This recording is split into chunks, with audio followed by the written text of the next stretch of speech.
Looks like you've been missing a lot of work lately. I wouldn't say I've been missing it, Bob. What would you say you do here? God damn it. Bob, we love playing here tonight. My brother's running. It helps if you think of it as a game, Bob. Every game has a winner and a loser. You must possess strength to inflict pain, Bob.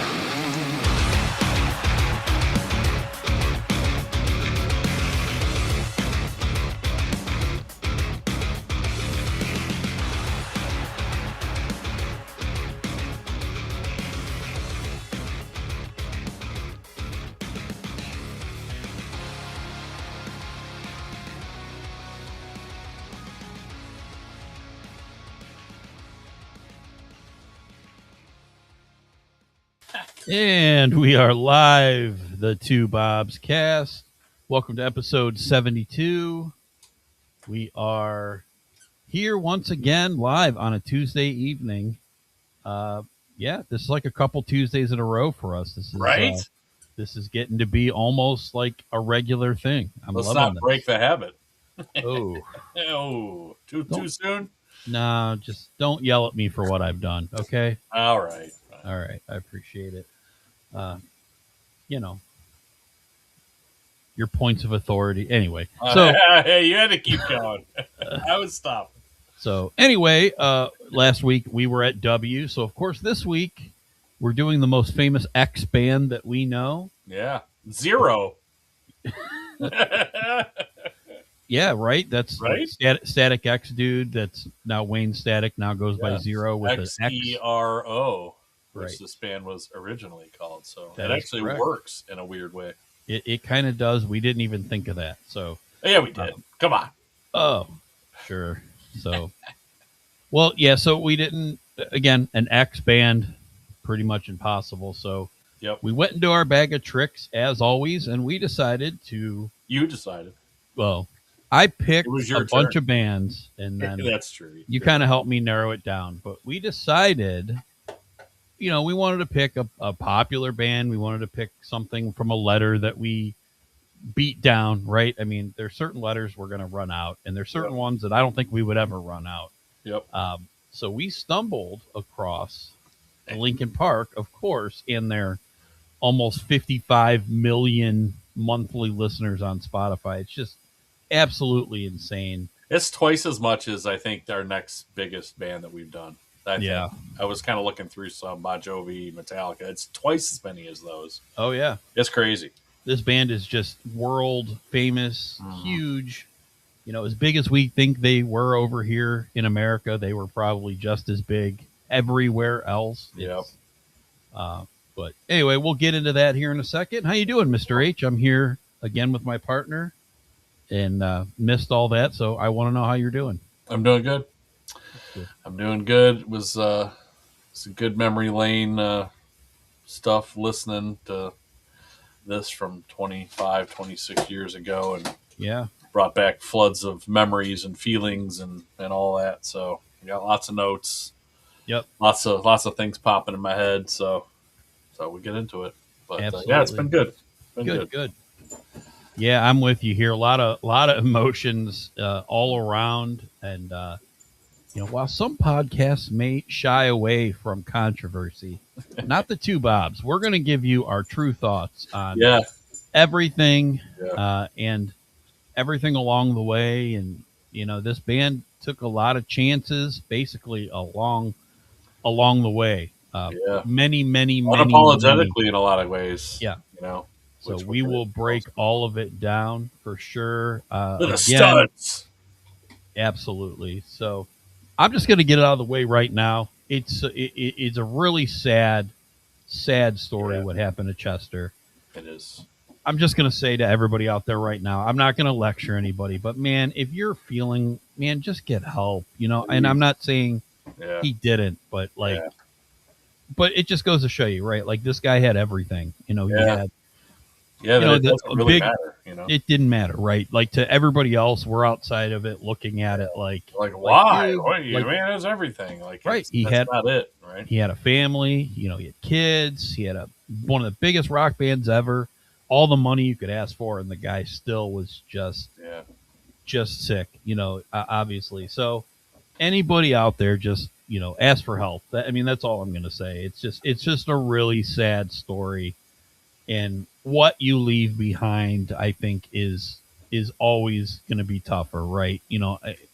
I understand, you may be at with your brain, but man, just the loved ones, and it makes it tough for everybody. So yeah, rest in peace, Chester. We're going to get into all his work here, and guy was just a tremendous talent. Oh my God, yeah. And we'll get into all the songs Yes. and all that stuff.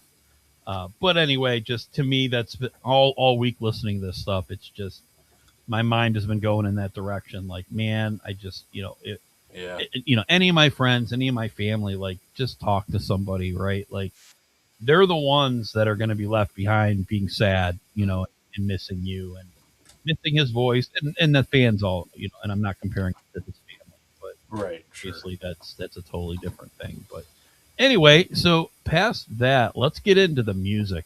What do you got from Linkin Park? Linkin Mr. Park, founded in 1996 as Zero, as we just mentioned, with an Xero, in Agora Hills, California, with high school friends Mike Shinoda, mainly vocalist, but songwriter, keyboard, piano, guitar. Dude does pretty much everything. Brad Delson, main guitarist, and Rob Borden, the drummer. The three of them were friends in high school at Agora Hills High School. They were into music, and they found a bass player, Dave Phoenix Farrell, and eventually found Joseph Hahn, that is kind of a sample guy, keyboard guy, producer, and Mark Wakefield on vocals. They wanted two vocalists, and when Mark left the band, he started searching for another singer and almost kind of called it quits until a fan of theirs, Jeff Blue, who was VP at Zomba Music and had seen them play and was once and became kind of a fan of them, and became friends with them a little bit. Heard about a guy in Arizona named Chester Bennington, who was a really good singer by all accounts, and his band Gray Days had just kind of broken up. Chester was hanging on, trying to keep music going, but he was close to finding a regular job and quitting music altogether until he heard from Jeff Blue. It was a couple years older than these other guys at the time.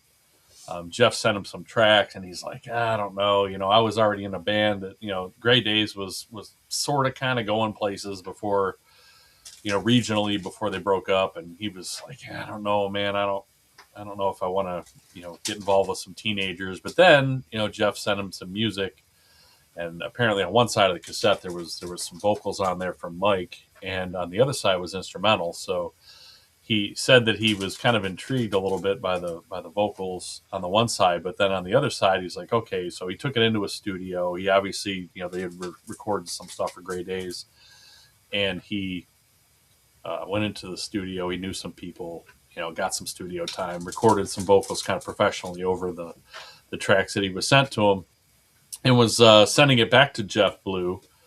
But Jeff was just like, just send it to me. And Chester's like, well, no, fly me out there, because I'm, this is kind of his last chance, right? He doesn't want to take a chance that this guy's just not even going to listen to what he did, and he's like, he put a lot of effort into it. So I guess I got some of this information from Linkinpedia. So it's pretty cool. There's some story stuff on there that you can't find like on Wikipedia or out there anywhere. So I got some of this from there, and I hope it's true, but it's been up a long time. I'm sure it had been disputed by now. But anyway, so I guess he got in his car and he played 30 seconds of this, what he recorded for Jeff Blue over the phone. And Jeff flew him out there the next day and to meet the guys and all that. So they met them all, but they were comically still auditioning singers at the same time. So Chester's out there, they're kind of rehearsing a little bit. He's working with the band, and I guess one of the singers came up, and they talked about there was a couple different singers, and they talked about some different guys, but the one guy in particular that I put in the notes here because I thought it was interesting, he came up and he heard Chester singing along with the band, and he turned around. They saw him, and the guy turned around. And he just started walking away.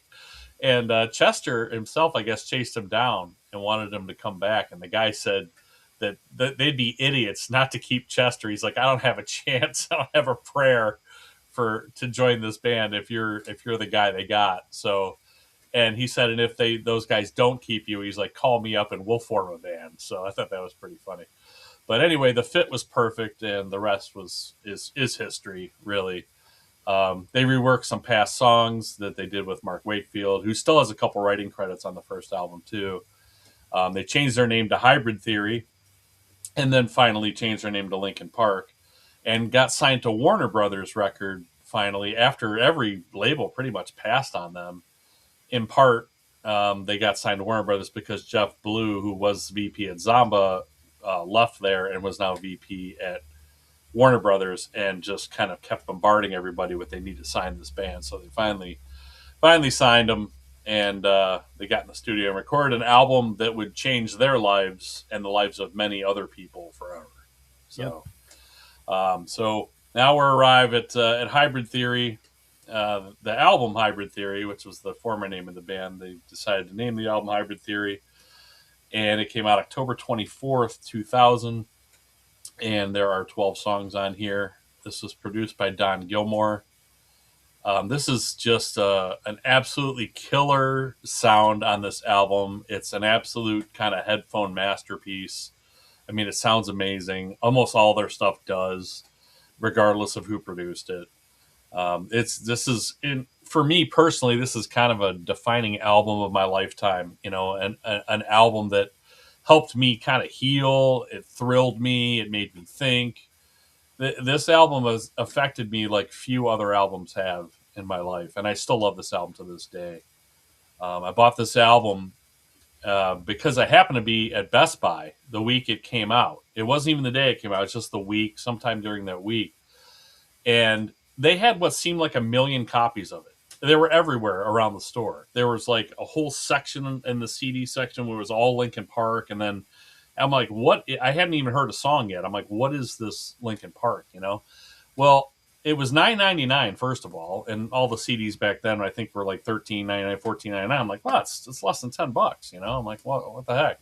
So I kind of liked the cover. And I hadn't heard a note on it, but it was in a few different spots in the store, like I said. And they actually had it in a spot with some other albums that I liked. So I'm like, all right, well, you know, it can't be too far off from these ones. I'm going to check this out.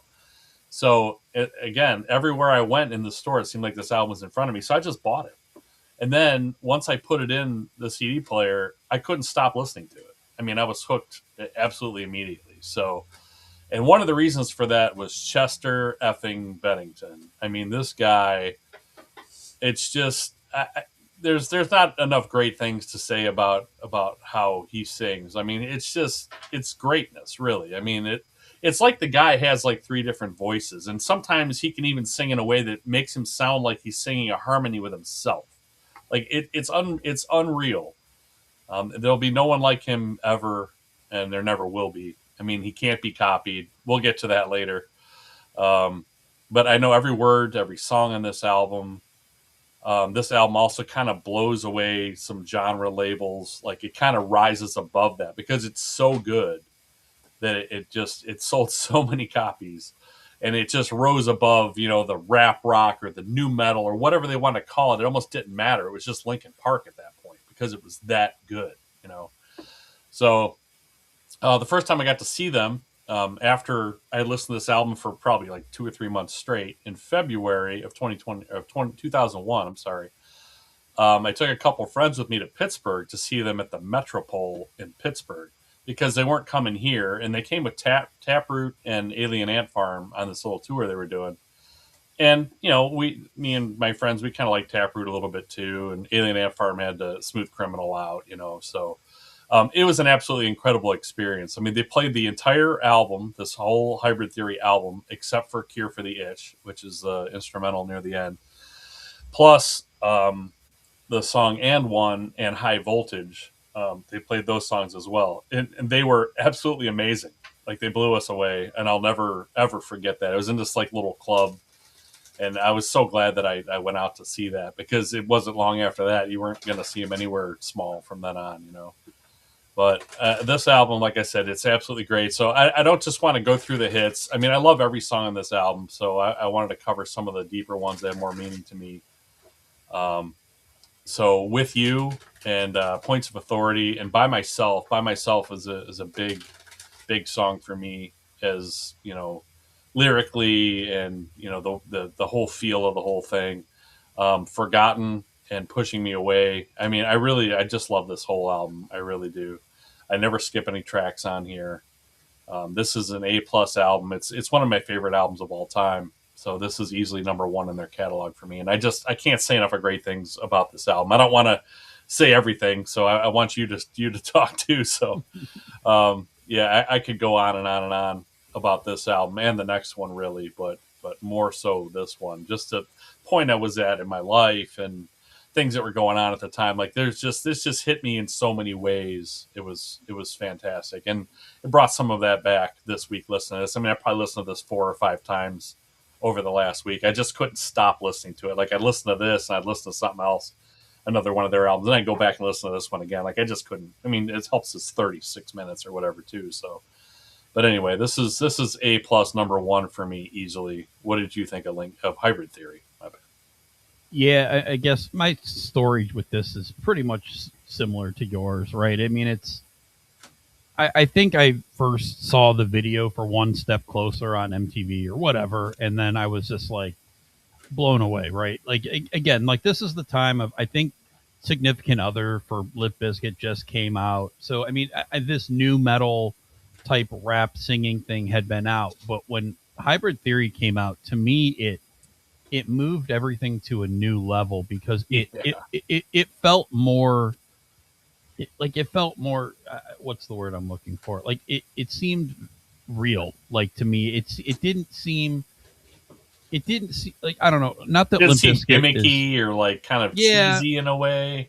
Yeah, I see. To me, like it almost felt like they were truly using like hip hop elements and beats in it, and they weren't trying to do like a rap metal thing. They were just trying to combine a ton of different types of music into what they were, and it just came across totally original to me. Like it came across as something that, while this was a time, like Korn's has a couple albums out at this point, Limp Bizkit, Deftones, like these bands are kind of establishing this new metal sound.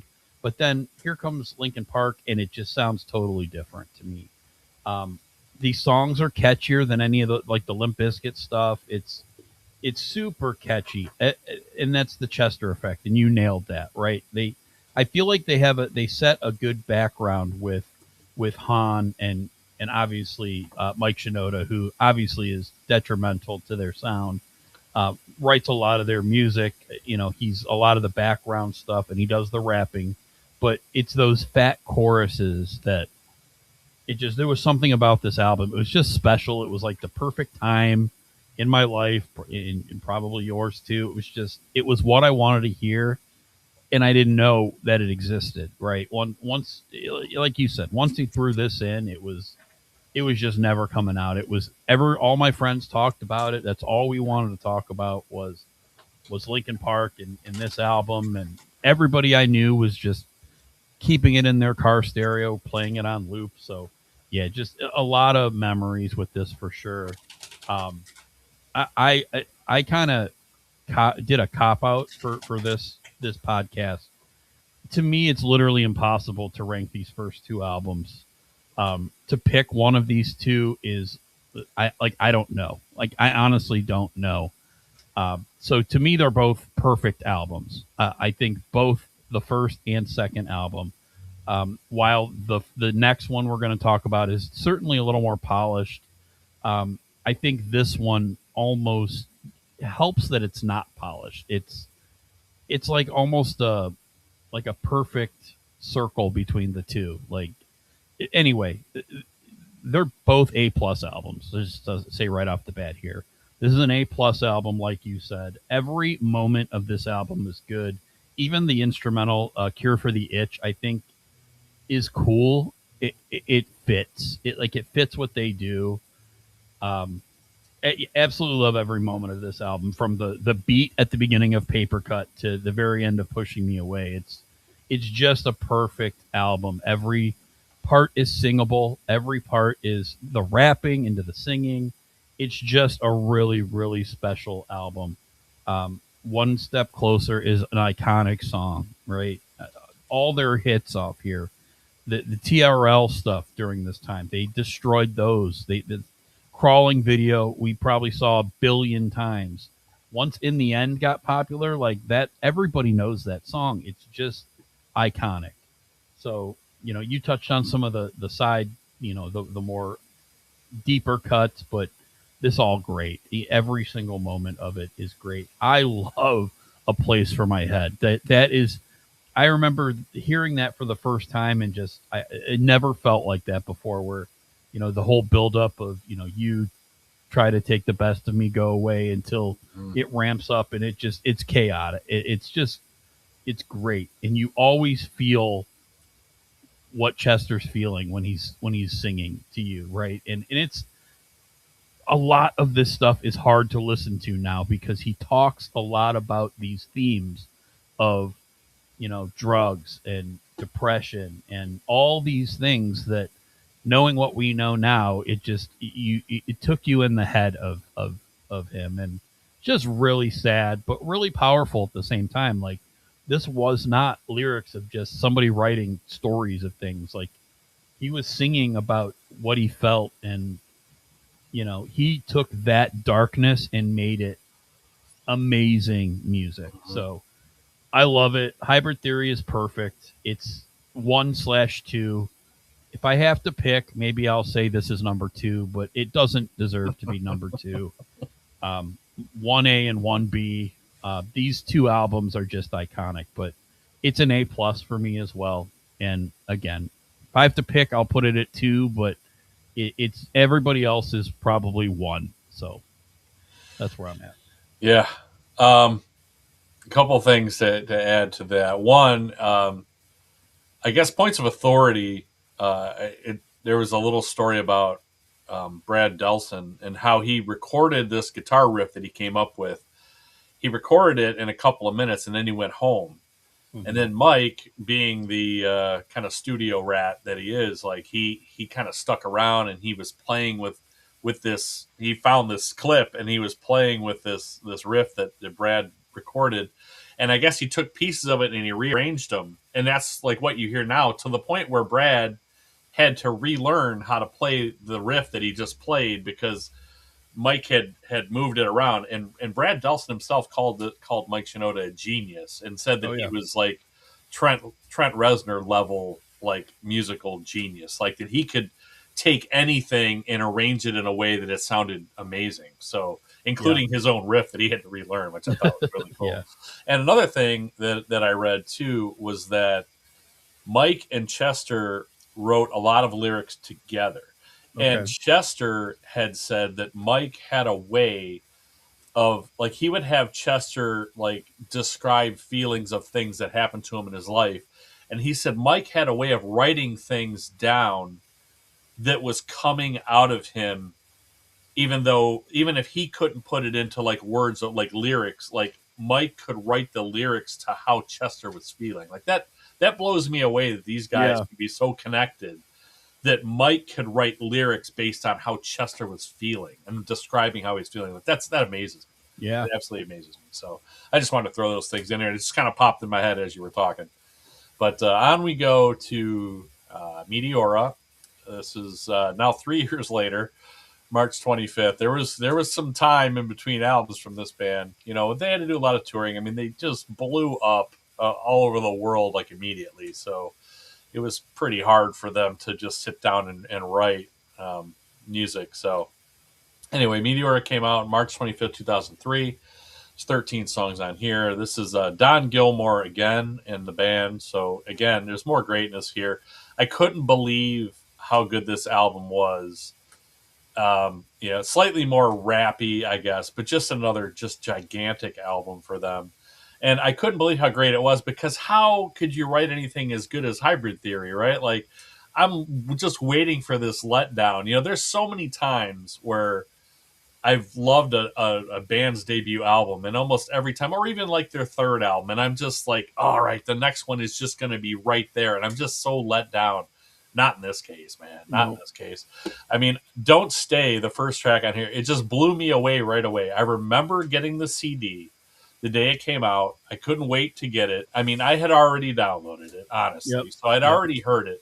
But you heard it. It's like a clipped version, and it sounds good because it's digital, right? But it's the digital version of the dub tapes passed down when you were younger. Like it doesn't sound as good as it does on the CD when you play it in your home stereo system, you know. And I had these huge speakers in my living room, and I came home and I put this CD in the living room and I cranked the crap out of it right away. And it's an experience that I still remember to this day. I thought they effing did it again. They did it again. Like, I couldn't believe how good Don't Stay was. And it just was like, I'll never forget the feeling that I had listened to it. It was unbelievable. And another thing I'll never forget was seeing them on the Summer Sanitarium tour with Metallica, whose shirt you have on right there, in the Pontiac Silverdome in Detroit, Michigan. And I remember, okay, so we're waiting outside in line. This was Mudvayne, Linkin Park, Limp Bizkit, and Metallica. And so we're waiting outside to get our wristbands because we had floor. And Mudvayne played first, and then Linkin Park played second after they were done. So we're waiting to see Mudvayne. We could hear Mudvayne go on. We're waiting for these wristbands. Like, it took forever, and we were really pissed about it. So we got in there, and Mudvayne, we got to see him do like the last two songs. We got down on the floor, and then so Linkin Park comes out, and like kind of right from the beginning, Mike Shinoda looks over at me and my buddies, and this is the same two of the three guys I was with are the same two guys I went to Pittsburgh with. So I don't know if it was me or them, but Mike Shinoda kept flipping us off. And you'd think, well, how do you know it's you when you got all these people on the floor? I'm telling you it was us because it happened like 4 times. And because there's huge pit, and we were in different spots on the floor. And he would look right at us, and he'd give us the finger. And I still, to this day, don't know what we did. We were just enjoying the show. Like, he doesn't know any of us. Like, I don't think anything happened in Pittsburgh at that show like 3 years earlier. So I don't know, but I'll never forget that. It was so funny. I'm like, why is this guy so mad at us? Why is he points at us and he's flipping us off? Like, I don't understand what's going on. It was just the weirdest thing. So I'll never forget that. But it also, I'll never forget that they were absolutely freaking amazing. They blew away everyone else at that show, including Saint Anger touring Metallica. And like I said, we only saw Mudvayne at the very end, but Linkin Park was unbelievable. And I'm so happy that they put the same tour out in that Live in Texas DVD and CD. I have both of them, and I've watched those so many times because I can relive the experience without Mike Shinoda flipping me off, basically. but I mean, it was just like that video was. That's how it was in the Silverdome too. It was absolutely awesome. And I've blasted that in my living room so many times too. I also love the Collision Course album that they did with Jay-Z after this came out. It actually made me a fan of Jay-Z, where I was just like kind of whatever before that. Like, I like some rap, but I was just, Jay-Z didn't really kind of do it for me. But I actually got into Jay-Z for a little while because of the Collision Course thing and how good it was. And again, it's Mike Shinoda's genius and how he can smash these. And I'm sure Jay-Z's people had stuff to do with it too, and Jay-Z himself. But the way that they could mash songs together and make like even better stuff out of songs that they already had, like, it was just phenomenal to me. I couldn't believe it. I also love Fort Minor that Shinoda put out. It's just a kind of continuation of him rapping exactly like he does on this album. And you know, like the song Nobody's Listening, for instance, if I wanted to put in a specific example. And that's an amazing album also. I like the whole thing, you know, so I have to give shout outs to those too. Chester shows some more range on this album. He's got some real soft vocals in addition to the high and more aggressive stuff. And I'll say it again here. I mean, he just has such an amazing voice. He really does. I'll touch on this one more time later because Linkin Park put out some a cappella / instrumental versions of songs later on. If you haven't listened to those, I'll talk about one song in particular that just it basically encompasses all of what I talk about Chester's voice and about how he sounds like two voices at once sometimes, and it's got his range of the softer stuff and more aggressive stuff, and it's a cappella. There's nothing else behind it. You can really hear how great his voice is all by itself, and it sounds amazing. I've listened to the one song probably 10 times just today alone, just the a cappella version, because it just blows me away how great a voice he has, and it just makes me sad too. I also got to give Rob Borden a lot of credit on this one too. He got noticeably better at playing drums. Not that he was bad on the original one, but it kind of felt a little simplistic. It fit the music, but it kind of felt a little simplistic. There wasn't a lot of drum fills. There wasn't a lot of extra stuff. There wasn't a lot of offbeat stuff. But now he starts adding that stuff in there, and he got, like I said, you can tell this dude practiced his ass off in between these albums. He just it just kind of blew me away how good he was on this album. Again, there's favorites on this album that are the hits, of course, too. But I got to say that my three favorites are probably Don't Stay, Faint, and Figure 9 are my three favorite songs on this one. Again, there's no skippers here. Now, this one, I kind of disagree with you a little bit in that this is not an A-plus album for me. I thought going into this that I would have a tough time, just like you, deciding between these two albums. Now, when I listen to this album now, there's one song on here for sure. Now, I wouldn't skip anything on here, like not even close to skipping. But there's one song to me that's just okay on here, and that's Easier to Run for me. It's just an okay song. And Breaking the Habit kind of isn't my favorite either. Now, it's an earworm, and it's still a really great song, and I like this song too. But it's more like the band that we're going to hear real soon as they kind of start to change their sound.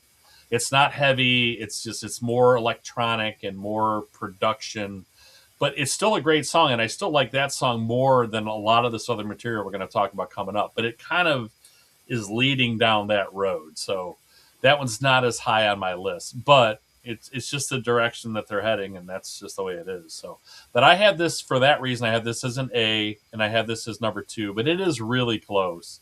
This one's got more tracks on it. So, it makes it, a little harder to keep it to that same level, but it's not quite an A+ to me for those couple reasons. So I have this A and I have it as number 2. So what did you think of Meteora? Yeah, before I get into Meteora, a couple things. First of all, I want to say what's up to Tyler, who's checked in.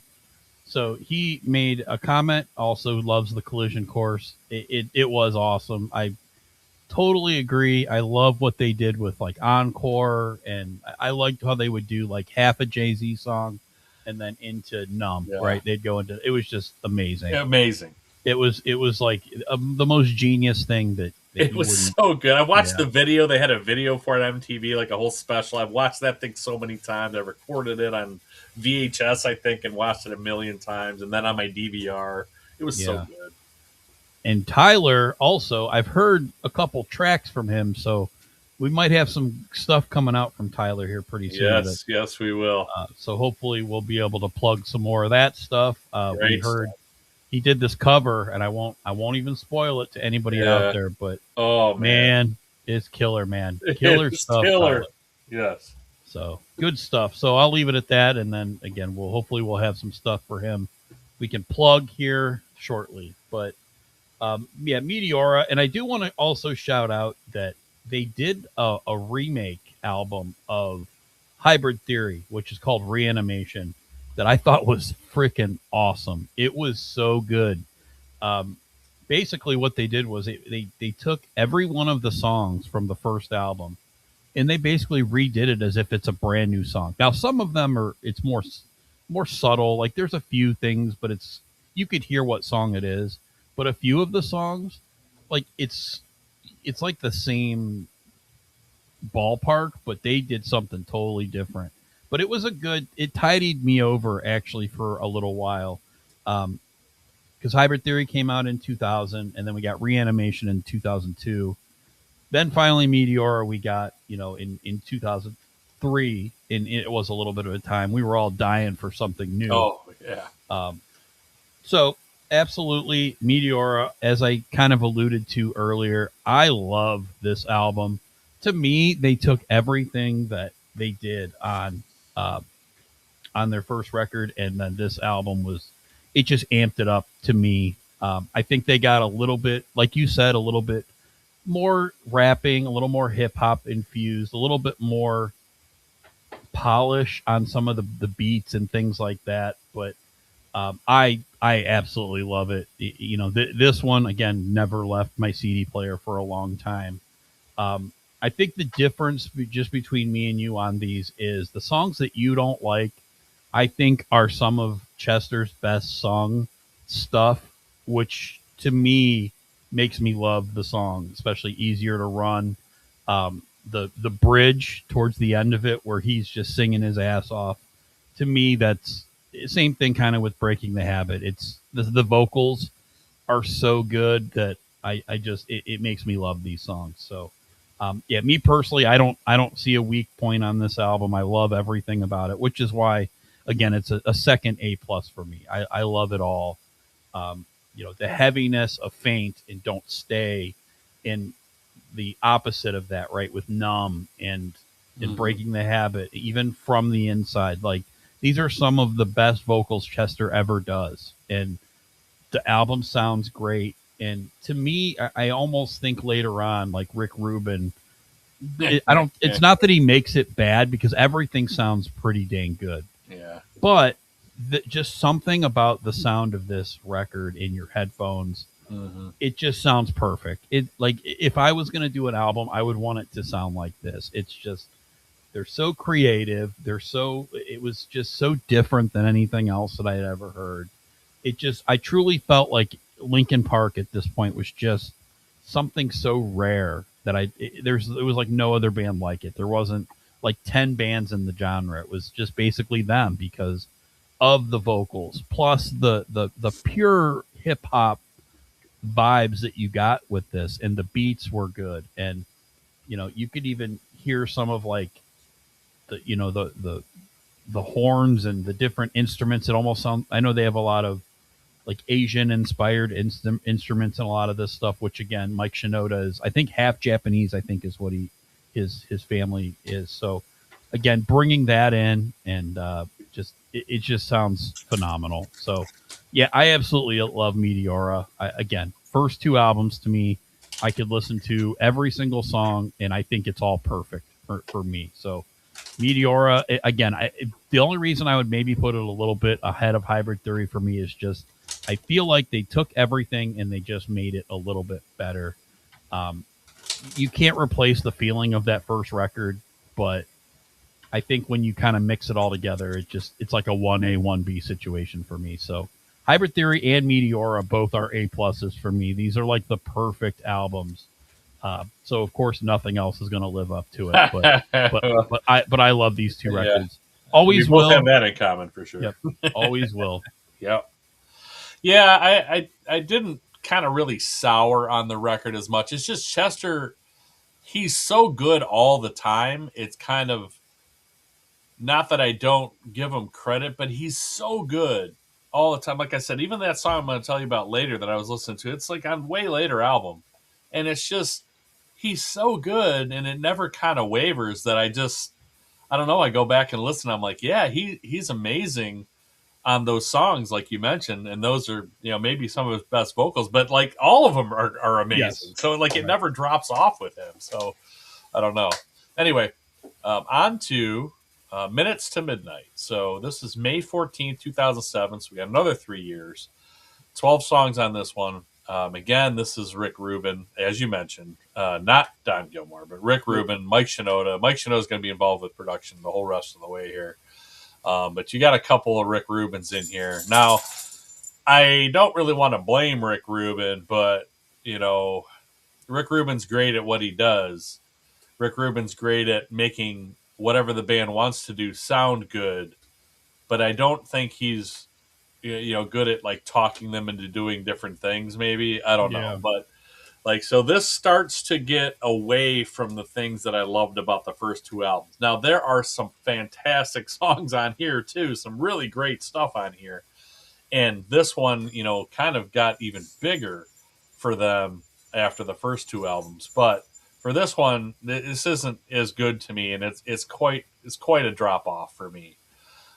So I originally began working on this album in 2003 with Rick Rubin, and this is why I say this about Rick Rubin, maybe not steering them or trying to help steer them one way or another. Like they started working this album in 2003 when Meteora came out, and then they took a break to tour for Meteora and work on side projects. I think what happened is the Metallica Summer Sanitarium tour came up, and I think they were going to continue working on the album and just kind of tour around themselves. But then that came up, and they're like, well, we kind of have to do this, right?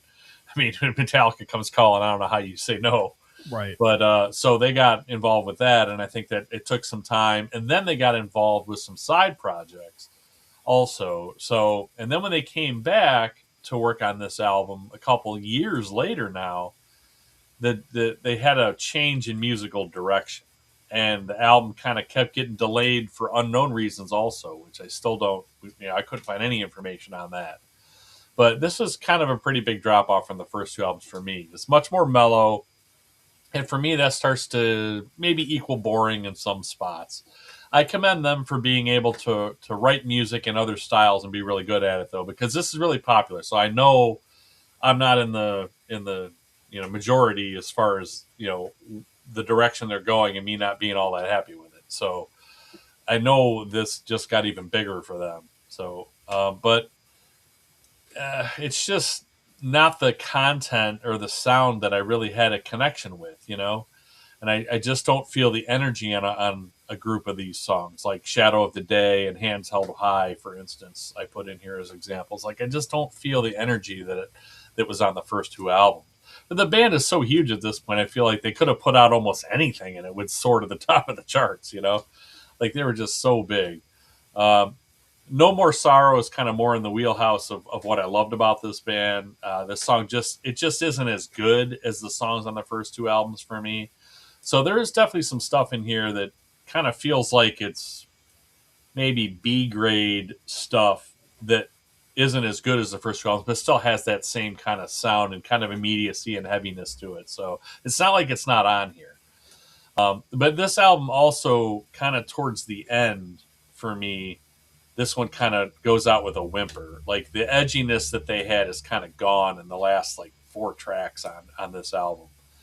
My favorites are Given Up, Bleed It Out, What I've Done. Like I love the feel on that one, but I'm surprised John Carpenter didn't have a big problem with the complete ripoff of the Halloween theme on keyboards on that one, because it is almost exactly the same. Now, it's not throughout the whole song, but when it comes in, I'm just like, dude, that's Halloween, man. I don't know how did he get away with doing that? But it's real similar. It's not exactly the same, but it's similar. But there are some skippers here for me for the first time. So Shadow of the Day, In Between, The Little Things Give You Away, the last track, it's okay at first, and it's kind of a bit of a headphone fun album to listen to because there's stuff going on all over the place, but it's way too long. It's like 6.5 minutes. I just start getting bored because there's not enough energy in the song to sustain it for me. It just kind of I'm like, come on. Like and I know it's the last track, but it just drags on a little bit for me. So anyway, this I have as a solid B. This album is decent to good, I think, for me, but it just falls way off from where they were on the first two albums. I get it. You probably run out of different ideas trying to write in the exact same style you wrote 2 albums in. Tyler can attest to this. But I get it. And this isn't bad by any means. It's just a sizable chunk of this album just kind of doesn't resonate with me, and that's all. It's just me. So it's not them, it's me. Yeah. So, but I have this as a solid B, and I have this number 4 in their catalog, which I wasn't sure where this one was going to land. I thought it would be pretty high up, but I have this at number 4, and I was kind of surprised at what I had number 3. So, but we'll get to that later. So, Minutes to Midnight, I have as a B, and number 4 out of the 8 that we're ranking. So, what did you think of Minutes to Midnight? Now the fun begins with this podcast because obviously everybody in this whole probably entire planet would put those first two albums, 1 and 2. They were a different band then, and obviously they're doing something different here. 2007, Heard did not like this album at all. Oh, wow. He was very disappointed by this. Heard angry. But I will also say, Heard did not like any more albums by them when they first came out. None of these albums were what I wanted to listen to at the time that they came out. To me, now that I'm going through listening to all these albums now, I not only have a whole new respect for this band, but to me it shows me that they're forward thinking. They're not they may have taken a hit at that point by putting out stuff that they were doing, but like the world wanted the next follow-up to Meteora, right? They wanted that thing. And Linkin Park was like, we're not doing that thing anymore. We're doing something different. And here on out, every album is completely different they get further away from the rock rap thing. They go more pop. I think every album they experiment with electronic stuff, and they go with more of the the stuff that we talk about, the stargaze stuff when it comes to like Deftones and things like that. But this album, listening to it in 2026, I think this is an amazing album. I think that they were so far ahead of their time.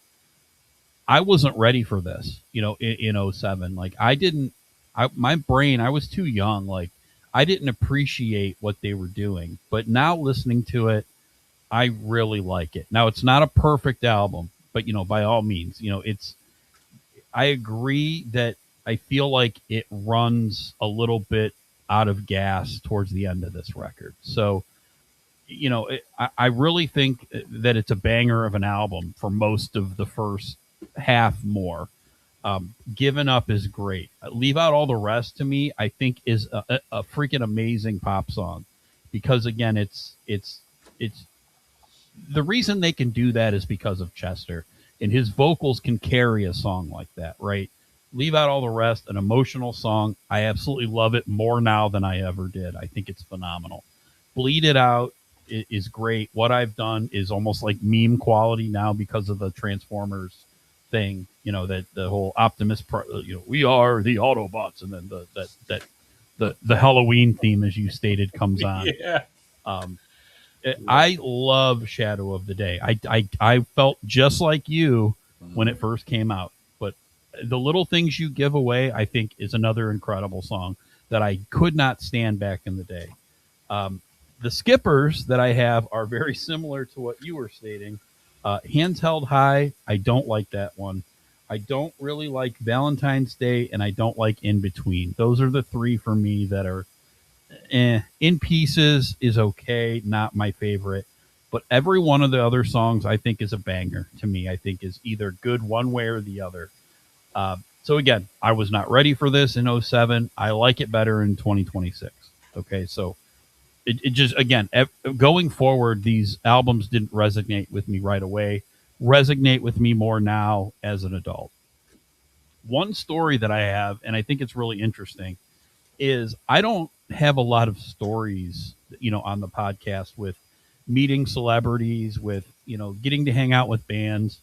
But one band that I got to hang out with was Linkin Park.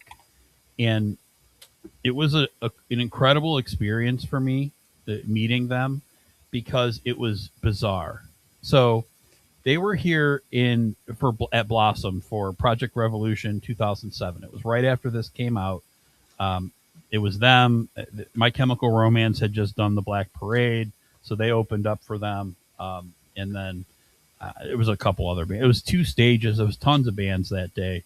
But my buddy called me and he's like, I got you guys meet and greet with Linkin Park. And so me and my oldest brother went, and we met Linkin Park, and we got there. It was a long line, and, it was along the side, kind of you go down past the pavilion on the left-hand side. and there was a table set up, and it wasn't all of them. It was just Mike, Chester, Brad, and Mr. Hahn. So it was just those four sitting there at the table. Talked to Mike Shinoda. He was the coolest dude. That's what when I saw he's flicking you off. You must have been wearing a shirt or something. I wasn't. I wish you could have asked him why he was giving me the finger. Wish I would have known. Silverdome. I'd love to know. I really would. But the dude was just so cool. So like he chatted with. I was in the Linkin Park Underground. I was in the fan club at the time. That's how I got the 4 tickets for Metallica. Yeah. And still, he was giving me the finger. I probably had on some Linkin Park gear. Like, I don't know, man. It was weird.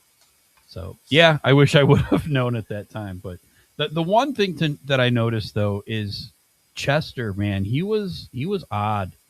And I could just tell he was so uncomfortable being there with all the people and everybody waiting in line to meet him. And he just looked like a deer in the headlights. And I will never forget, like, walking away from that. Like, that is a really troubled guy. Like, it's like he didn't like want to be in his skin. Like, it seemed like he would have jumped out if he could have.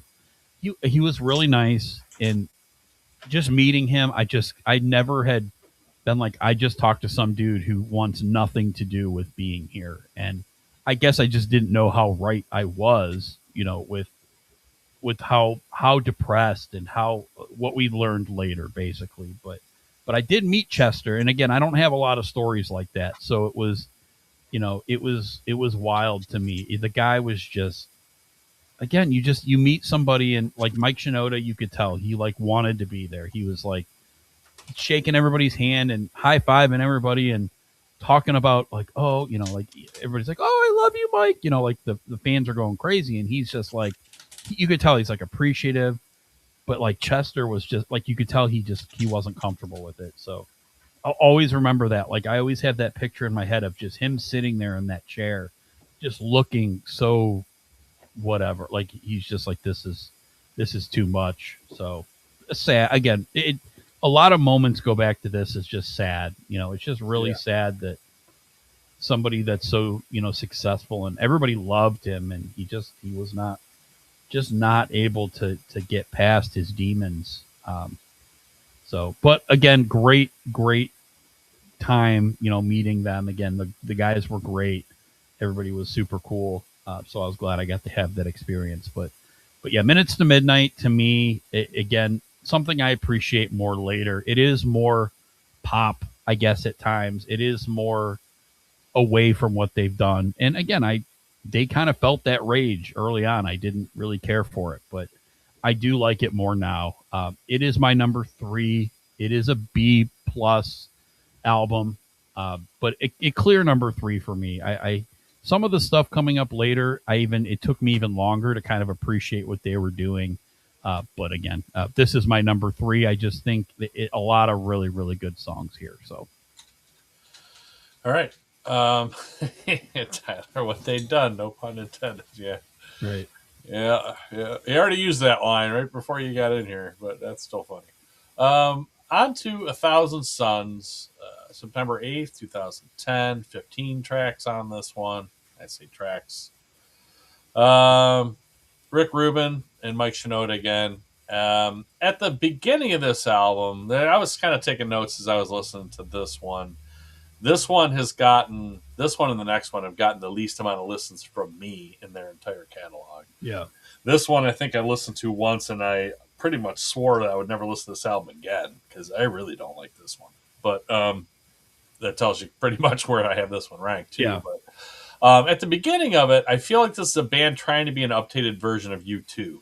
Like in the songwriting, the subject matter, they're trying to make a difference. They're writing about, they got Martin Luther King speeches in here. Like, I mean, that stuff's already all been done, like I kind of feel like they're just trying to be something else that they're not. Like, I don't know. I guess they're super popularity. They're trying to use their platform like a lot of artists do and bring awareness to things. But I don't know. This is the album where they kind of really lost me. And I'm sure many others as well. This album sounds like it could be just all electronic with two people singing and rapping over it. Like, it all sounds like programming. Like, where's the instruments at? Right? There's so many electronic elements. The guitar is an afterthought in a lot of cases here. Delson himself is credited with playing keyboards, doing percussion, sampling, Pro Tool editing. Like, he's credited with doing all this stuff on the album. Why stray so far away from where you were? Did Brad run out of riffs? Where's the bass lines? Like, it's all programmed. This whole album feels like it was just done on a computer by like two people. So and then Mike kind of with acting hard on the song When They Come For Me, like that's off-putting to me too. He's obviously smelling himself a little bit here. He's like, yeah, this band was on top of the world for a minute or two. I get it, but he's in here talking about how he's not a puppet and he won't do what the people want and that we should just try to catch up with him because he's so far ahead of us, and I'm like, okay, well, the numbers don't lie, bro. You went from hundreds of millions of listens on every single song to way less than that. But, hey, who am I? I just think, you're better when you're not trying to tell us how great you are, So I don't know. That always kind of rubs me the wrong way. I'm like, I don't know what he was going for with that one, but it just kind of, I'm like, yeah, boy, this really kind of went to rock bottom here. So he knew he was getting some pushback and he decided to double down and, I don't think it really went very well because they didn't go back to this well exactly. Like they kind of did a little later on, but not completely to this level. But I don't know. I kind of felt like he was angry about something there and it just didn't come off well for me. But I struggle to find a song on here that I really like. I really do. I mean, my favorites, really, there are none. Like I'm listening and I'm like, I don't really like any songs on here. Skipper's like Burning the Skies, When They Come For Me, Robot Boy, I don't like. It's just, there's not a lot on here for me. So, again, who am I? But, this is a D for me from them. This is an 8. This just ain't it. It's not for me at all. At all. No idea what went on within the band, but this is not good, and it's not anywhere close to what they were doing before that I absolutely loved. So this is easily bottom of the barrel, number 8 for me. What did you think of 1,000 Suns? A little bit more than you did. Yeah, well, I kind of get that with your rekindling of these albums later on, but I'm not seeing it here. I don't know. Yeah, I don't know. This doesn't even sound ahead of their time to me. This one. This is something completely different, man. Yeah. I get what you're saying on the last album, but this one, That's okay. It's all right. It got favorable reviews, so you're a little bit in the minority, and that's okay. Yeah.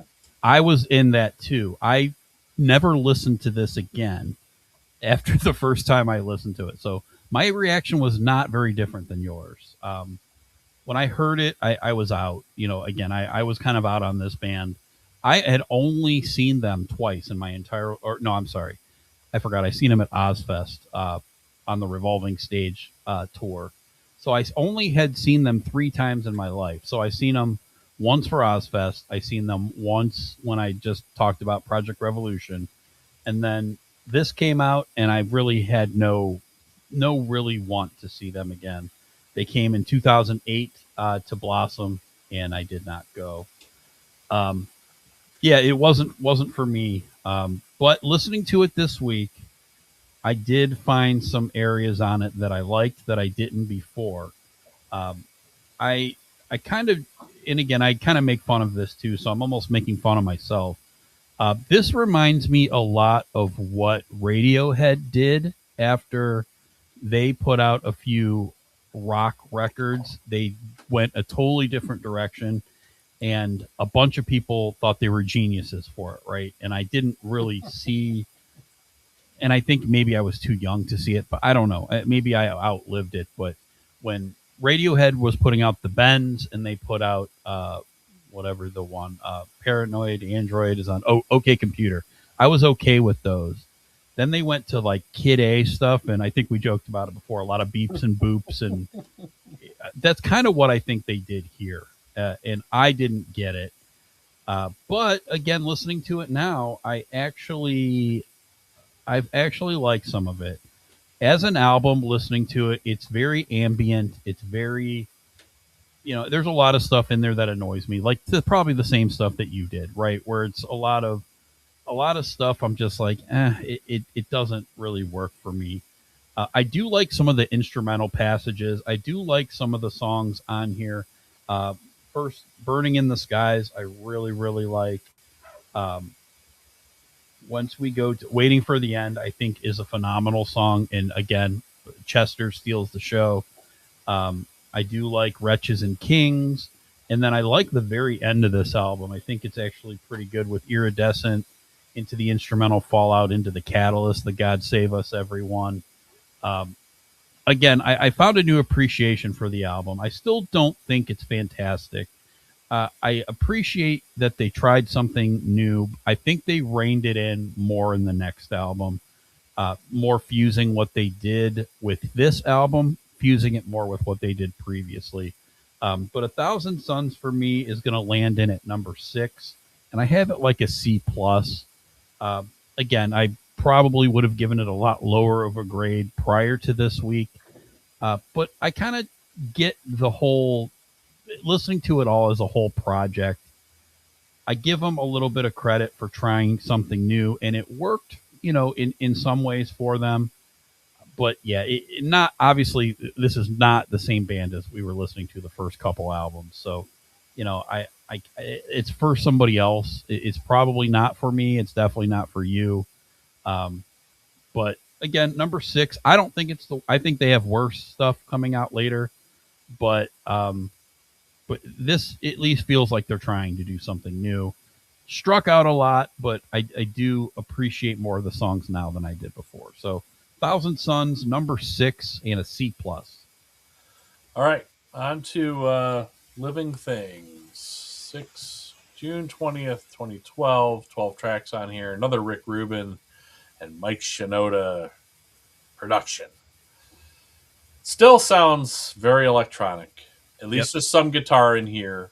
But it all sounds like it's either programmed or it's through so many effects that it's kind of hard to even tell whether it's guitar or not in a lot of cases.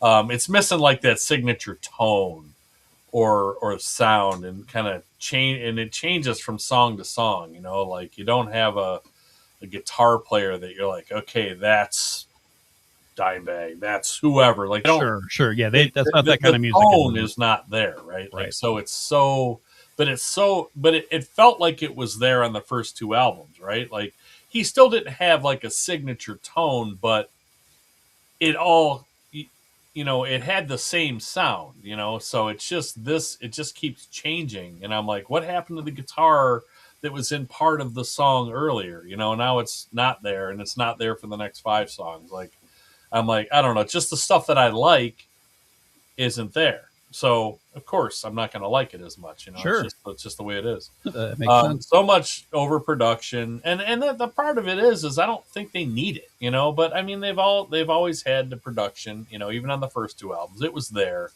but it's just so overpowering now, and I don't feel like they need it, But that's what they want to do. So it kind of takes away from the great musicians that they are, in my opinion. It all turns into a Mike Shinoda project, where he's a genius at doing this stuff on Pro Tools and and the computer. But I feel like it's just, when it's through so many filters, it just takes away from the great musicians that they are. Like, I can't hear it anymore. Like, it's so garbled and changed. But it's sad, and I know Mike Shinoda will give me the finger again if he hears this. But that's just the way it goes. Again, I was in the Linkin Park Underground, right? Like, we didn't get on the floor of the Silverdome without being in the fan club, because they were gigantic at the time. So we're all in the fan club. I don't know why I was getting the finger. Yeah. So, I don't know. This is kind of much more. This album first was said to kind of combine their earlier styles all into one. But I don't really hear much at all resembling the first 2 albums. Like, I hear Minutes to Midnight mixed with A Thousand Suns, but I don't really hear much from the first 2 albums mixed in here. So I don't really feel like that's true. But that was described kind of by the band as how this album was going to be. but it's just much more electronic pop band than a rock band at this point. Like I guess they're raking in the money, so I mean I know I'm in the minority, but it just still isn't the band I loved before, and it kind of gets back to that a little bit, which I was appreciative of. We're not at as good a level, but it kind of does get back to that a little bit here soon. But every time I think, oh yeah, here we go, when I hear some guitar, it sounds like it's doesn't sound like it's programmed to Kingdom Come, like on I'll Be Gone. It disappears in half the song, so it just this frustrates me. So, but at least some of it's there, unlike the last album when it's all gone. In the video clip on Spotify for Castle of Glass, it's funny that they look like they're rocking out, like Shinoda's playing guitar, right? So that meaning that there's two guitars, right? Or is Delson playing keys at that point? I don't know. The funny thing is, on the song, there's barely any guitar in there's half not of the much. song. Yeah. So I don't get why in the little video clip on Spotify they show Shinoda strumming these chords like rocking out. I'm like, well, where is this happening in this song? I don't know. I don't get it. So, and Victimize is another one. It rocks for about 40 seconds of the song, and then that's about it. To me, those are the only two like remnants of the first two albums, really. Or that song is really the only remnants of the first two albums. But I do like some songs on here. I like Burn It Down a lot. I like I'll Be Gone. I guess I'll just be happy with the little guitar that I get here and there. So Burn It Down is the one I was telling you about, that if you listen to the a cappella version of that song, like I wish it was kind of done more in the earlier style with a little less production, that song. But if you just listen to a cappella and it's mostly Chester, I mean, Mike's in there too, and he sounds great as well, but it's mostly Chester, and he starts off like real quiet, and then when it gets later, like you can hear him in his, like when he gets into this upper register, like you can hear he can like turn the graveliness in his voice like on and off. Like it's outstanding. It sounds so good because it's so clear, and then he mixes in like the little bit of graveliness in his voice, and it sounds like two different people singing at the same time. It's outstanding. Like you have to listen to that. I listened to that, I'm telling you, like 10 times today. I could not listen to it enough. I'm like, this guy, he's just he blows me away all the time. Like, so that's what I mean. I kind of feel like I get spoiled, that I kind of start judging songs based on other things, because Chester's always amazing. Like he never changes. So I don't know, but you got to listen to that. It's absolutely outstanding. The skippers for me are the last three tracks. I had just kind of had enough electronica at this point. It's just overdone, and it's not my thing to begin with anyway. Yeah. It's not the reason I started listening to this band or really fell in love with them. So it starts to go down that road later on with the instrumental in between the three last tracks, and it's just not for me there. But I have this as a C+. I have this at number 7, just ahead of the last one. But this album, I feel, for that one, I gave it a D. This one, it doesn't have terrible songs on it. Like, it's just all the electronics is too much for me. But I feel like, it's like 80% of this was created, on a computer program with just very little instrumental input played by humans on physical instruments, But I know they can do it. I just don't understand why they don't, or have to bury it, with effects and production, which again, I keep saying, but that's the only thing that I just wish they hadn't done that. But again, they're not terrible songs. I had this as a C+, so I had this ranked, rated quite a bit higher, even though I still have it down at 7, but quite a bit higher than the last one. What did you think of Living Things? I liked it quite a bit better than the last one, Thousand Suns. To me, I just think the songs are better. Yeah, sure. The songs itself, it seems like less of a vanity project. It like less of a trying to make an album, right? To do a Radiohead Kid A type thing. I feel like this one, they actually wrote songs again, which again, I give them credit for. Quite a few songs on this I really, really like. Just earworms, to kind of quote your phrase here. Lost in the Echo with me is a song that just sticks in my brain. Same with In My Remain, same with Burn It Down. I think the first three tracks are probably the strongest. I do like Castle of Glass. I think once it gets going, I think it's pretty good. Like the back half of it. You mentioned Victimized. It's got some cool guitar in it. I actually like the closer Powerless too. I think is a really good song.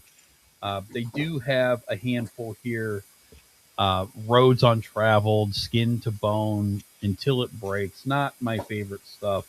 Until It Breaks is a true skipper for me. I truly think that one is.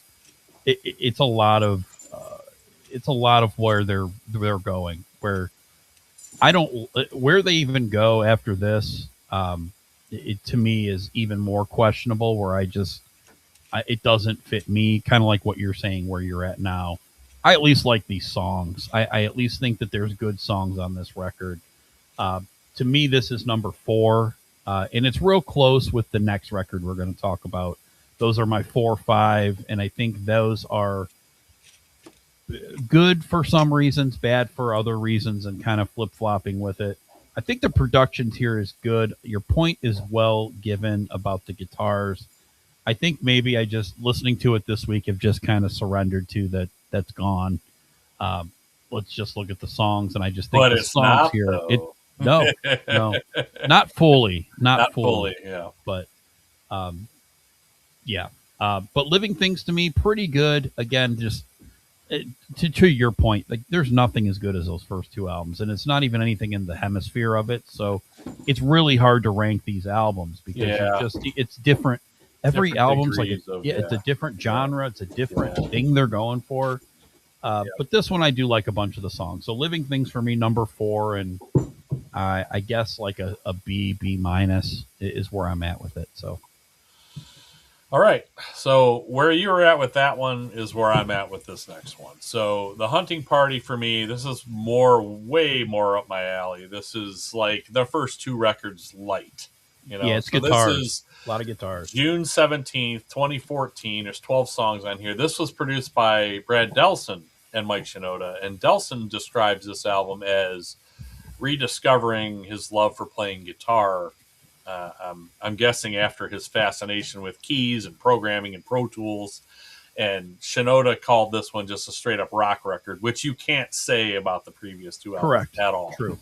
So, in those words, I agree with what they're saying here on this album. Time for some guest artists, everybody. Yeah. Paige Hamilton from Helmet, Rakim from Eric B. and Rakim, and Darren Malakian from System of a Down. Tom Morello is on here. Yep. Weird choice of use of Tom Morello's greatness. Yes. Yeah, I don't know, but we'll get to that. Chester heard just some tidbits about this album. Chester heard Mike singing on the song All for Nothing and thought it sounded so much like Helmet. Like he's a big fan of Helmet. And he thought it sounded so much like Helmet because he's like, I've never heard Mike sing like that before. And it just sounds like Helmet to me. And then Mike, I guess, said, well, maybe we should try to get Paige Hamilton to come and sing it. So they're like, man. And they both were like, what a great idea. Like, let's just go right to the source and have him sing the song. So they did. So, and of course, they're big enough at this point. They can get almost anybody to come play with them. But so Paige Hamilton came in and sang the song. I thought that was kind of a cool little story how that came about. Chester was also late to recording, having been recording and touring with Stone Temple Pilots, which is, I kind of faintly even remember that he was doing that. So, but yeah, that was in 2013. So he was a little late to recording his vocal parts for this one. This one has the lowest listener totals of any album so far, and I think any album in their catalog, actually. Yeah. So only Final Masquerade has over 100 million. Now, we're still talking like a ton of listens comparatively to other bands, just not against their past material, right? Not even close. Like they have some albums where almost every song has over 100 million listens. Some of them over 1 billion, some 1.5 billion. So to have one song just barely over 1 million and nothing else over 1 million is not good for them, but still great for everybody else. So that just tells you the stratosphere this band was in. But this album is much heavier and guitar-centric than the previous few. I like it much more than the electronic style, but it's not all great either. So The songwriting isn't up to their lofty standards. I agree with you there. Like the songwriting itself is probably better on the previous album. Yeah. Many of the songs here just aren't as memorable, but I do like them more because it's just more straight ahead rock. Sure. I like the way Brad Delson plays guitar. Like I wanted to hear more of that, and it's just been missing for so long. Like so, I immediately was like, I honestly I did not listen to this album much at all when it came out. I was pretty much done with them off after the last couple of albums back then. So this one didn't get many listens from me at all in the last 10 years. So to listen to it again this time, I kind of feel about this one like you did about some of the other ones. I have kind of a new appreciation for this one, but I also wanted to temper that with I just listened to 2.5 albums of mostly electronic stuff, which isn't my thing. So this one, of course, stands out a little higher than it probably should. But I felt like between this one and Minutes to Midnight, like Minutes to Midnight obviously has much higher highs as far as songs go. But this album is more consistent for me. So like I like more of this whole album in total. So in this case, I went with the consistency. Even though I have both albums kind of rated about the same place, I have this one rated slightly higher, which is probably a little bit of a surprise to probably people. But you know, this is just more up my alley. So my favorites here are Keys to the Kingdom. This is the heaviest song they've done since Meteorus. Not even close. I mean, that's not saying a lot either. But I like All for Nothing also. I like Wastelands, and I love A Line in the Sand. I absolutely love that song. Skippers for me, I have one skipper on here, and it's Drawbar. And I'm like, yeah, it's shocking to me that an album full of guitar work has an instrumental song with one of the greatest guitar players of our time on it. And I'm like, what was he doing on it? I don't even know because I don't hear Tom Morello in there. Do you? No. I didn't hear Tom Morello in there at all. I'm like, I couldn't tell you what part was Tom Morello's because I don't hear him in there. The things he does, I don't hear. It's weird. I'm like, not the best use of Tom Morello. So that's the only skipper for me. I like all the rest of it to varying degrees. Like I said, I love Line in the Sand, which is the last song, even though it's kind of long, but I do love it. I had this as a solid B, and I had this number 3. Like I said, I put it ahead of Minutes to Midnight, but I actually thought, yeah, this is weird, but we'll get to it on the next album. But I just love the heavier attempt on this one with much more guitar forward material. The songs aren't as great as in the past, of course. They set some pretty impossible standards, though, really. So it's tough to compare against the greatness that they already achieved. But again, I like this one, I think, slightly more than Minutes to Midnight, even though that one's got the stronger big songs on it than this one does. So, but I just went with consistency on this one. And it was probably just a relief. I'm hearing more guitar. So anyway, so B, number 3. What did you think of Hunting Party? Hunting Party for me, again, pretty cool. I do like the more guitar-centric record. I question their production choice for this. To me, this album doesn't sound as polished, and I wonder what it would sound like if it had the production of the earlier albums, but still maintained the guitar-centric music that they did. It just didn't sound great to me in my ears, and it's almost like the guitar was too loud. Yeah, like they pushed it too far up, and it kind of distorted things. I agree with you. It's kind of weird. It's not bad. No, but it doesn't sound nearly as good as the first couple did. Exactly right. So that's the one thing that really sticks up for me is I personally didn't like the production sound of it. Kind of hurt it for me. And yet I don't think the songs are all that great. There's some good stuff on here for sure. I do like the guitar. Again, I don't want that to like fall on the wayside here. I like some of the risks that they took in the previous album while writing good songs. I wish that we would have gotten a true version of all of those mixed together, like with the great production, with better songs, but with this guitar work in there too. But we just didn't get that, unfortunately. But yeah, I do like some songs on here. I do like Keys to the Kingdom. I do like Guilty all the same. I think it's pretty cool. A little long. But I feel like it's just longer because they added the rap portion in there with Rakim. I think it was the first track they released off of this one too. I think it is. Right? It is. Yeah, it is. I love Until It's Gone, and I love Rebellion, the song that they do with Darren Malakian.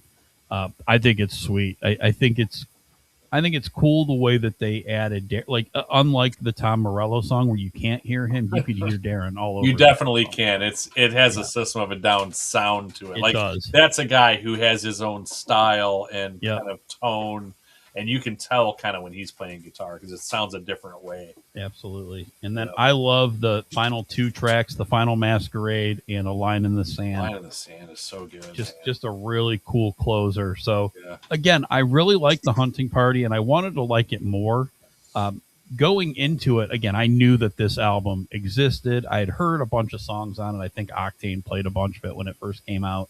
I knew there was some cool guitar stuff in here, but I put on the big headphones, the over-ear headphones, and my ear hears what it wants to hear. And, I think that's what put Living Things ahead, is it just that buttery, smooth production.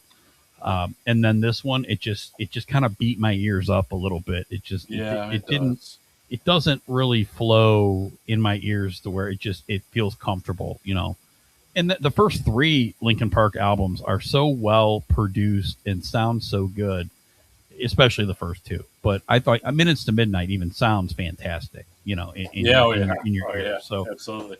But this one is good. It's a 5 for me. Again, I kind of went back and forth with Living Things and Hunting Party at 4 or 5.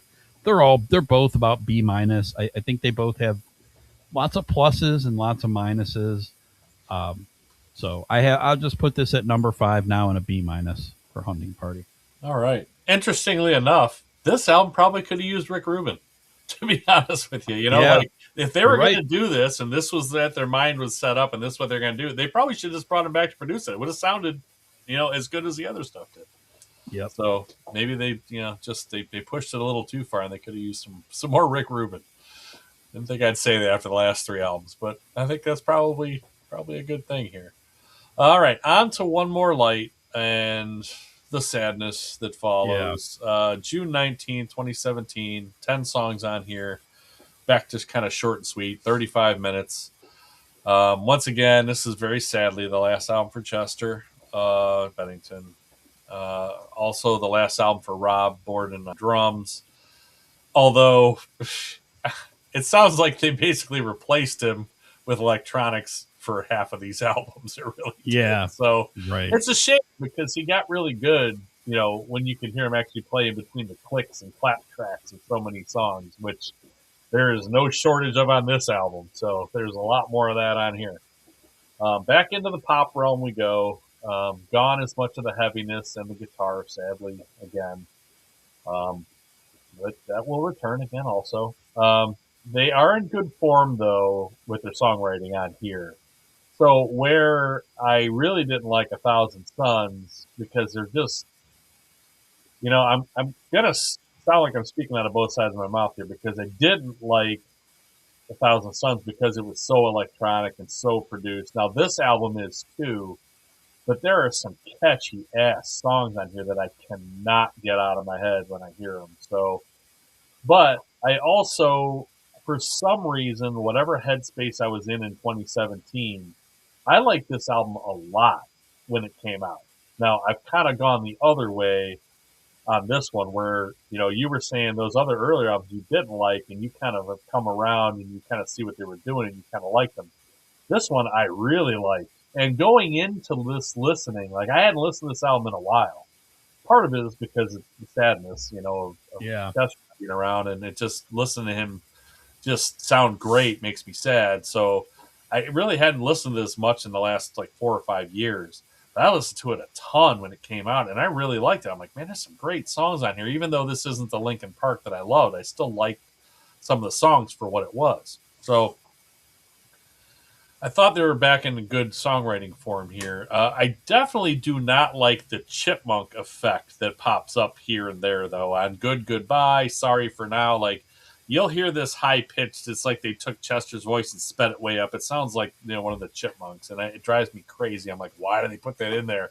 It's so off putting. I hear it, it's not nails on a chalkboard like for me, but it kind of gets to that point. It almost startles me where I'm like, why is that there? Get that off of this track.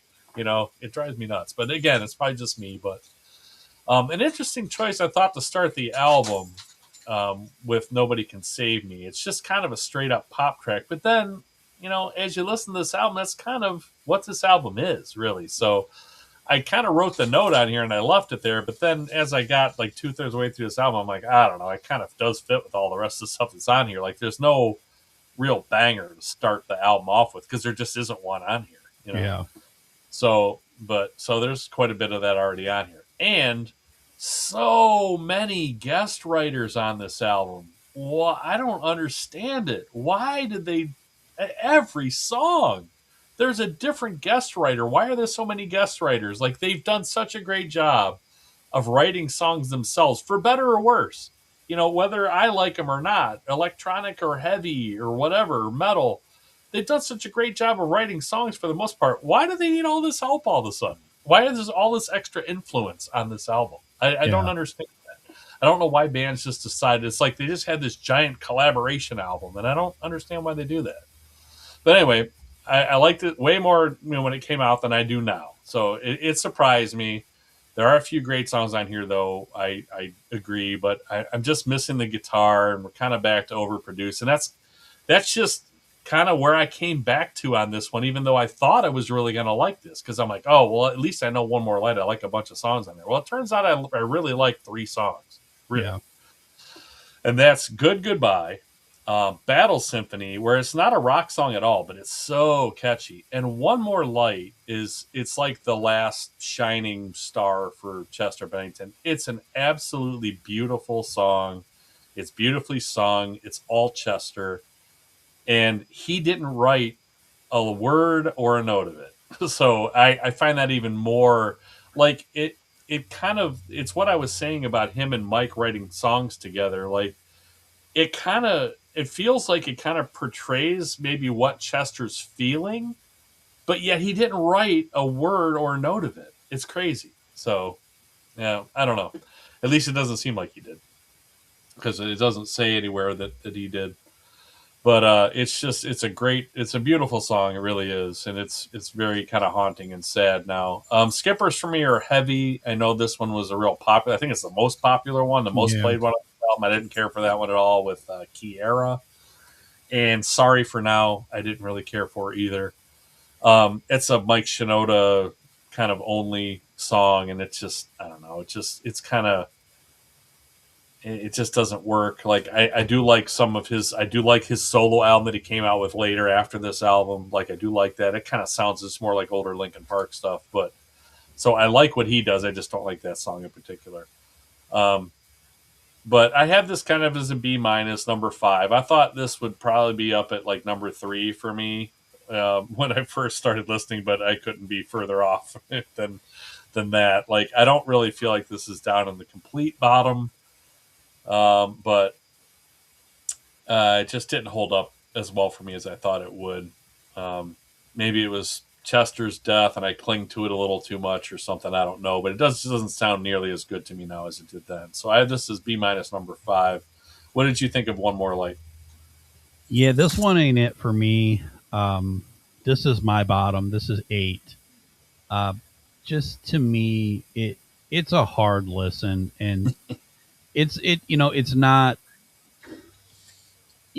their fault. I mean, again, I know the heaviness of Chester is just looming over this album. There's 3, 4, 5 songs on here. They're just really tough to listen to when you put them into the text, the context of everything that happened. Like, Nobody Can Save Me and Goodbye and Talking to Myself. I mean, these are all things like the subject. It's just a really hard listen for me. Heavy. I mean, One More Light, I honestly couldn't listen to the song. Like, I could not. I turned it on and it's so sad, and it's so, like, I've heard the song many times before, but I could not make it through this album to listen to it. And it wasn't because it's terrible or it's bad or it's not my thing, right? I mean, it's a very pop centric album. It's not something that it's not the style of music that I would want to listen to.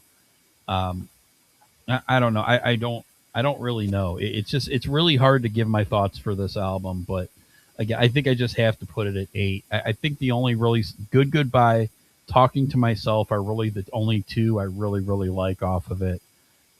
Some of it just seems out of place, like the vocal deliveries in Heavy, like where Chester starts, or is it Mike that starts singing the song? It's really bizarre, like the way that the vocals come across. Um, yeah, it's just a tough listen to me. I just don't think I would ever come back to it. It's not something that I want to listen to be sad. It's not something I'd listen to just because of the genre is not really my thing. So I don't think if I'm ranking these albums and which one will I come back to the most, this one has got to be the one I would come back to the least. So again, not bad. I don't have anything in D category for this band. This is the bottom of the barrel, and I'd probably say a C minus because the vocal performances are still there, the creativeness is still there. Just don't love the songwriting here, and I don't necessarily love just the overall direction. Just really pop. So One More Light, just not for me. I really tried to listen to it and give it a shot, but just not my thing. So One More Light, number 8, and a C minus. All right, so on to a 7-year hiatus as they cope with Chester's death. On to From Zero, November 15th, 2024. 11 songs here. Now, you were talking about vocal deliveries and things not lining up for you. Well, that's me on this album. So Yeah. This is produced by Mike Shinoda alone. I'm going to try to be as objective as I possibly can here, but Chester was such a huge part of this band for me, and I love his voice so much that I don't think Emily Armstrong, in my opinion, is a suitable enough replacement for him in order to still call this Linkin Park to me. So people have come to terms with her in this band. This band is as big now almost as it's ever been, but I still have not. So Yeah. It still just doesn't sound right to me. No offense to her. Like, she can sing for sure in her own right. She's talented. Yeah. And I'm not sure anyone can replace Chester Bennington, but she doesn't work for me. So it throws me off each time I hear her turn to sing, especially in songs where like the song gets going and Mike gets going first and then she sings, and it just throws it all off for me. There's songs where kind of she starts out. There's one song on here that I feel like is the most original version of this band with her singing, where one of the two of them or both of them aren't trying to sound like Chester singing the song, if that makes sense. So, and I'll get to that in a minute, but it just throws me off when she starts singing over each other. The song sounds to me like a guest vocal song to me, like almost like a different band. I see the Linkin Park name, but it doesn't make sense because it doesn't sound the same. Like where's the familiar stuff? Like there's no familiar stuff there. Like this literally sounds to me like a song they should have sent off to like Carrie Underwood, and I don't mean that like in a derogatory way. I mean that in like she would strip off the electronics, and this type of song like fits her perfectly. Like I could see her singing the chorus of this song. It's about people talking over each other, not listening to each other. Like that's the kind of thing that she does, and the way the song is written, I'm like, dude, this is like a perfect like Carrie Underwood type song, Yeah. And again, I don't mean that as a slight. It's just an example of where I don't feel like this sounds like that. Casualty, the song, which is the next track on the album, it sounds to me like both her, Emily Armstrong, and Mike Shinoda are doing Chester impressions. Like Mike is singing completely out of what he sings, out of his range, and he kind of is making it sound kind of a little more aggressive, like kind of Chester's softer side. And then it's a heavier song, and she's doing like the screaming parts of what like Chester does, but doesn't sound anywhere near as good as Chester does. So there's times where it sounds like they're doing Chester impersonations. Like this is how Chester would do it let's do it this way. You know what I mean? Like it almost like it's too much in their head, and they're not just creating the best version of this band with them. They're trying to sound like Chester would sound. I don't know. That's just what I get from it. So my favorites on here are The Emptiness Machine. I do like the song. It would have been so much better, again, if Chester sang on it. I mean, it's kind of almost dumb to say, right? Because of course it would sound better if Chester sang it. But it just, that's not a bad song. It's a good Linkin Park song. It just, Emily sings and it just doesn't sound right to me. Heavy as the Crown is maybe the best that this version of Linkin Park can do for me. It sounds the closest, but I'm still thrown off by when Emily starts singing. I do really like the song, though. And once again, it would be a killer track with Chester singing on it, I think. It's just what he would do with it would make it sound that much better. I Give You Everything I Have, I like, too. I mean, that's probably the second best song with her on it for me. Between that one and Heavy as the Crown. And then Good Things Go is the song I was talking about, where it's the last track on here. And it's a pretty good song, but it's probably the best original, like, not trying to sound like Chester's song on this album. Like, it still kind of sounds like Linkin Park, but it's kind of more her singing in her natural voice and kind of Chester and Mike doing what he does.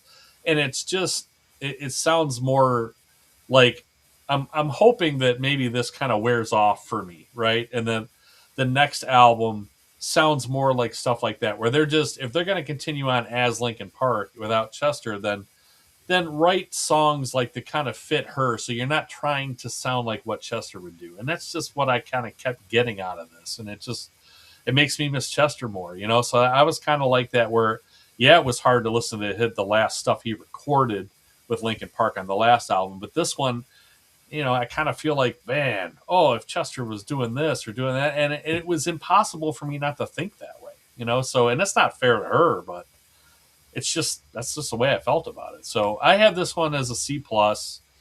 I have it number 6. I like this slightly more than Living Things because it's heavy with lots of guitar, and that album kind of wasn't. But again, it's some good, it's some not so good, like Living Things, like you exactly described Living Things too. There's some good stuff, some not so good. And that's how I feel about this one too. I'm just thrown off by Emily's vocals. And again, I do like a few songs. It just isn't Linkin Park to me at this point. And maybe I'll get over that and get used to her on future albums. I hope I will. I really do. I'm just not there yet. So that's just where I'm at. So I have this as number 6 as a C+, B-, somewhere in there. So again, it's not terrible. It's just, I don't know. It's rough. So what did you think of From Zero? I'll share. Swag Dubs joined us in, and he said he has no problem with the female voice of Emily. He digs the new version of them. I kind of, each their own. It just doesn't. It doesn't work for me, man. It throws me off every time I hear it. It throws me off. No, I get it. I've had a lot of mixed feelings when it comes to this, and I saw Linkin Park last year with Emily, and I really enjoyed the show. I thought it was really, really good. It's hard to not think about Chester, right? Especially when she starts singing Chester's parts. That's a little bit harder to deal with live. But as far as this album, I think I was pretty well able to separate the two. Even though I agree with your sentiment of they probably should have just called this something different. I think that might have helped them in that way, but then again, I know why they did it, right? The name Linkin Park is so successful, and a lot of the band is Mike, right? And he's writing still a lot of the songs. So it's his band, right? He was there before Chester was. I get the whole, it's his band, right? I mean, it's him and it's him and Brad, really. And Brad, point, right? and, because Rob's gone. So exactly, Rob's gone, and then even Dave was there, right? Phoenix was there before Chester was too. So I mean, he was. So I mean, I get it. I totally, Joe Hahn too. Yeah, I mean, so it's a lot of the same band. So to me, it makes more sense. Like again, I was just working the other day at my job, and we had the Temptations there, and there's not any Temptations left. It's 4 guys that's not the Motown Temptations anymore. It's all backup guys. To me, it's kind of like, what are we doing now? It's it's a cover act where I can spin this and say, okay, most of the band is still intact, and they added Chester later.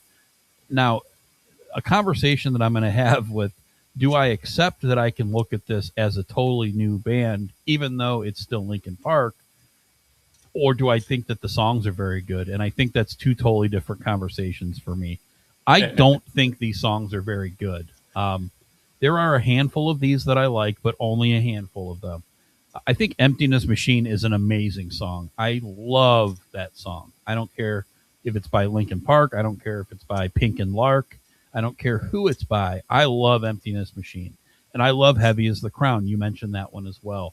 I think those 2 songs, just as standalone songs, are fantastic. The other one I really like off here is Two-Faced.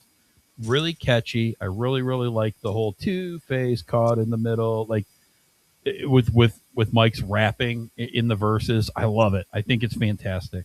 The last 2 are pretty good. You mentioned the last 2 on the album. But overall, there's a lot of stuff on here that I don't think is very good. Over Each Other, you mentioned that song. I don't like that song at all. I think it's terrible for my personal taste. Cut the Bridge, Casualty, to me it sounds like screaming for no reason. Yeah. It doesn't overflow. Stained, there's some songs here that I just, to me it's like, I almost wish, I really like they have a bonus track, and again, I only know the song because I heard it live. They played it on Octane, Up From the Bottom. They did like a deluxe version of it. I think that's a fantastic song too. That might have helped boost this album for me a little bit too. So my problem isn't necessarily Emily in this. My problem is I just don't think the songs are very good. I don't think they're the most well-written songs. So there's a handful of songs. I either really like 3-4 of them, and then the most most of the rest I don't really like. So I don't come back to this album hardly at all. I liked it better when it first came out, but I don't come back to it. So this is number 7 for me. Again, we're not that far off what we think of it. Yeah. I just think that this. Reasons. Yeah, right. Exactly. To me, it's just. Yeah, I totally only like 4 songs off of here too myself. Yeah. So you know, I think we're pretty much in the same spot with this one anyway. Yeah, I mean, I really wish that Up From the Bottom was on instead of a song like Casualty, or Over Each Other. Like, to me, those. Yeah, I wish that would be on there, but ultimately, like I said, I'm interested to see if they do another album. I'm sure they probably will. I think they will. I mean, Mike Shinoda's 49. I think he's the oldest guy in the band right now. So yeah, it's wild. I don't see any reason. This one blew up so big. I don't see any reason why they wouldn't do another one. Yeah. Yep. So yeah, again, I'm interested to see what they do next. I just listened to Emptiness Machine right before I hopped on the podcast. I'm like, this is a killer song. Like, it really is an awesome, catchy chorus, and really good. And the Heavy as the Crown is really good too. So they have some good stuff left in them. Yeah. There's so much of this that seems like B-sides and leftovers, and it's not very strong stuff. So anyway, From Zero, I have a number 7, and I have it, like a C to a C minus. So okay. Yeah. It's a rough one for sure. Yeah. Anyway. All right. What you got? 8-1, sir. Okay. Number 8, 1,000 Suns. Number 7, Living Things. Number 6, From Zero. Number 5, One More Light. Number 4, Minutes to Midnight. Number 3, The Hunting Party. Number 2, Meteora. And number 1, always number 1, Hybrid Theory. All right. My number 8, One More Light. Number 7, From Zero. Number 6, 1,000 Suns. Number 5, The Hunting Party. Number 4, Living Things. Number 3, Minutes to Midnight.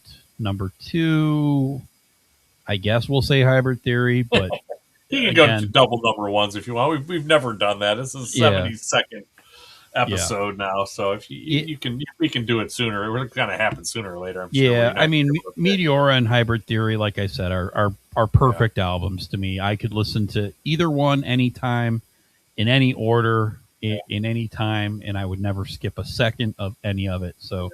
Meteora, Hybrid Theory are legendary albums, and Agreed. Pretty much, defined that era for me for sure. Yeah. So. No, and I hadn't seen him. I haven't seen him live with Emily. In fact, I haven't seen him live since that summer sanitarium. Yeah. I didn't go see him. The couple times they came at Blossom. I've only seen him the 2 times. The once in Pittsburgh and once at summer sanitarium, which couldn't be 2 more different things. One Right. in a club and one in a gigantic 85,000 seat stadium.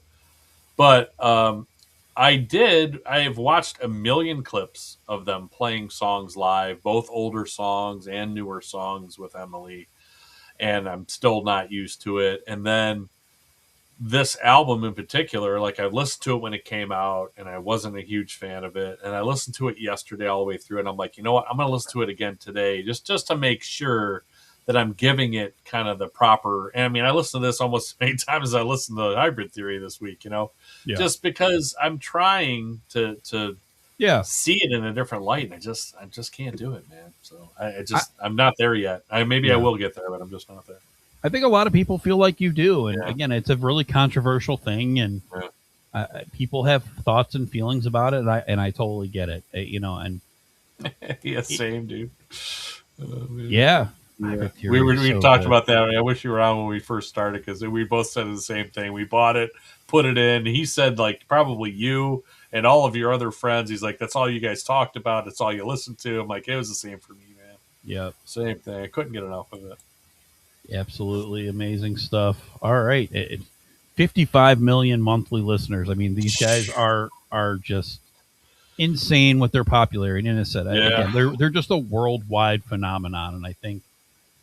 I hope a lot of people like find this podcast and listen to it. And believe me, I'm ready to be called all kinds of bad names. So bring it on. Really, I hope people will, tune in and check this out and see what we had to say. And please add their comments. I don't care. You can call me whatever, but I told her, and I'm like, man, he told me how many listeners they have. I'm like, man, I'm going to get called all kind of bad names, but. Well, you had this album ranked higher than I did, though. So yeah, well, I guess that's true, but yeah, it's kind of funny though. Yeah, if you leave us a comment, please say whatever you want. Say whatever you want, but please let us know how you rank these albums.